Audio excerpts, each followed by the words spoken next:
Last week, we spoke with candidate Karen Taylor Robison.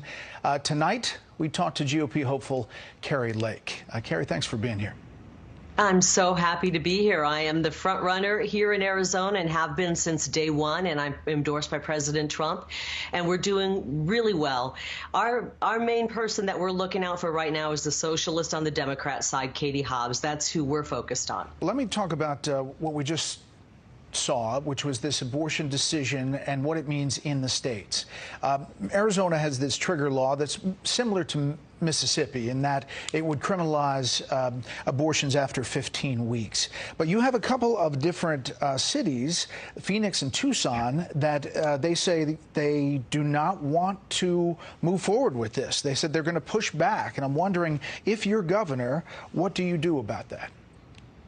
Well, we're going to let the legislature pass the laws to protect the unborn. And we already have these laws on the books, and it's not surprising. We have socialist mayor running Tucson and one running Phoenix, and they're always trying to push back. We will protect the lives of the unborn in Arizona, and it's going to be very difficult for abortion clinics to survive and be open if abortion is illegal in Arizona. Yeah. What about these abortion pills? Would you outlaw those or try to? I think it's really scary that a young, afraid mother could be at home taking a pill and without medical supervision. It could be the end of the mother as well. So I would very much support banning those types of abortion pills. What do you think the most important issue for your state is?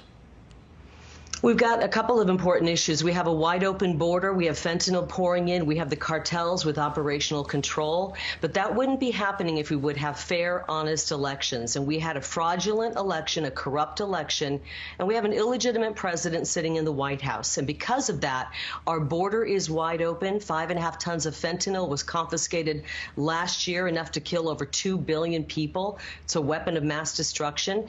And that's why we're going to secure that border starting on day one. After I take my hand off the Bible, we are going to issue a declaration of invasion. We're going to finish President Trump's wall, and we're going to send our armed National Guard to the border and stop people from coming across. You know, I've been down there so many times, and people just pour in, and they've got a smile on their face.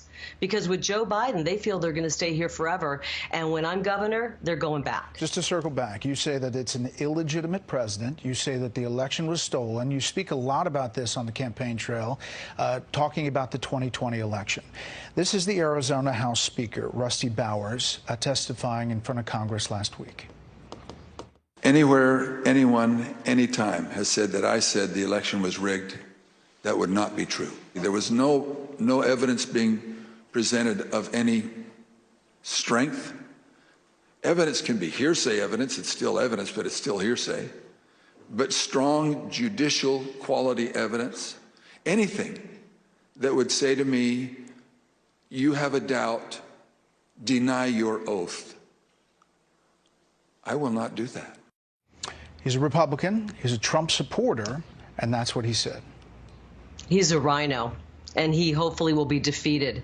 He is an absolute rhino. Karen Fann even admits there were issues with the election, that it can't be certified. And here's what we have. 740,000 ballots that have no chain of custody. They cannot be authenticated, and they should not have been counted. 34,000 ballots that were counted 2, 3, and 4 times. People who moved who still voted in our election. There's a mountain of evidence, and I wish that the corporate media would start covering it instead of putting their head in the sand and acting like it didn't happen. We know what happened here. Okay. Just because we have a rhino saying it didn't happen. I understand what you're saying. The Attorney General obviously has talked about this at length, saying that they instructed U.S. attorneys to pursue any specific credible allegations of substantial fraud, and he found none, including using very colorful language in his testimony. I understand what you're saying, but there have been, as you know, more than 70 court cases where there was not evidence, and there was not any state legislature or governor that failed to certify an election, including your own Republican Doug Ducey. We did not have any court cases where the evidence was presented. We now have evidence that is admissible in a court of law, and I believe the day will come where we have that court case. We have an AG, Mark Brnovich, who has sat on a mountain of evidence and done nothing, including video evidence. We have the True the Vote evidence. We have people who do not want to uncover the truth about our election, and it makes me wonder if they're afraid they really didn't win in previous elections. But don't worry, because when I'm governor, we're going to get to the bottom of it, and we will have honest elections, and you we think will that restore Arizona honesty. Citizens, voters, want to spend a lot of time looking at 2020 instead of looking forward from 2022 and on? I'm with them every single day. We draw record crowds. Number one issue, because they know every other issue, from inflation to a border being wide open, not being able to afford gas and groceries, all stems from this corrupt election.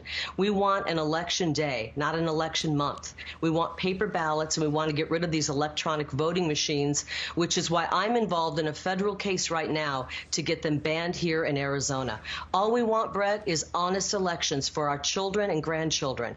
We want honest elections for Democrats, independents, and Republicans. We want to know that when we go to bed on election night, when we wake up the next day, we find out who won before we go to bed, and we can live with that. But we can't keep having elections that nobody can live with, and we can't have this level of fraud anymore. Understanding that every Republican leader in Washington says that Joe Biden is the legitimate president, everyone. But I understand what you're running on. But they're sitting there in Washington. They're sitting there in Washington. Understood. They're not here in Arizona. This is what you're running on. I get it.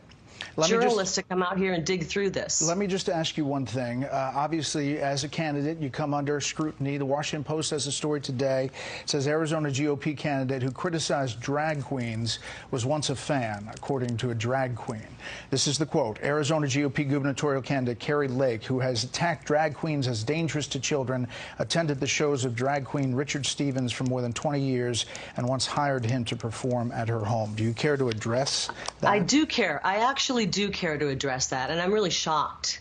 I'm actually appalled that Fox News would take a defamatory story like that, and we are pursuing legal action against this drag queen.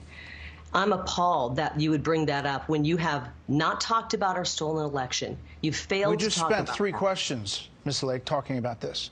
I just asked you a number of questions about it. I played the Arizona House Speaker. This is the first of it. Let's address this story that's in the Washington Post. Every candidate takes tough stories. I'm asking you to respond to it if you'd like to. I'm happy to address it, but I'm really disappointed in Fox. I thought you were a little better than CNN. This is a person who I covered for decades, 20 years, and he's never been in my home. He says he's been in my home for a drag show. That's ludicrous. He's never been in my home. He's lied. We tried to serve him defamation papers, and he's so shady that we can't even track him down because he's not even welcome at the places that he works. I'm sorry, but this is the last question I'm going to ask. What about these pictures of you with him, Richard Stevens? Bret, and what about the Post? I've performed for Kari's birthday. I've performed in her home. That's not true. I've performed for her at some of the seediest bars in Phoenix. I don't want to ask these questions. I ask you to address them. That's Actually, I think you do want to ask them, but you don't want to ask about 2,000 mules. I think you do want to ask about this. This is absolutely ludicrous. I'm talking about drag shows in schools. This is what triggered this man. Somebody who goes to a drag show with female impersonators is one thing. We don't want our tax money going into drag shows at school. Okay, I understand what you're making a difference there, but you're saying his allegations are wrong, is what you're saying.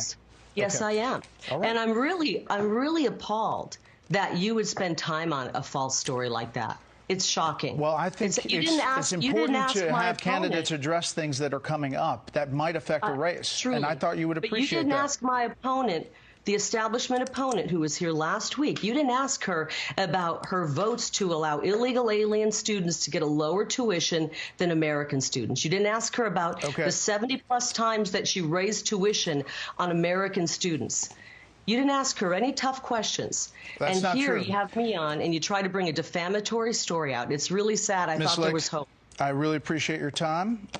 We thought we'd address all issues that are on the table. That is one of them being covered today. We thank you, and we'll cover the primary August 2nd. Please send reporters out to cover this corrupt election. We would appreciate it. Thank you. Up next, the panel.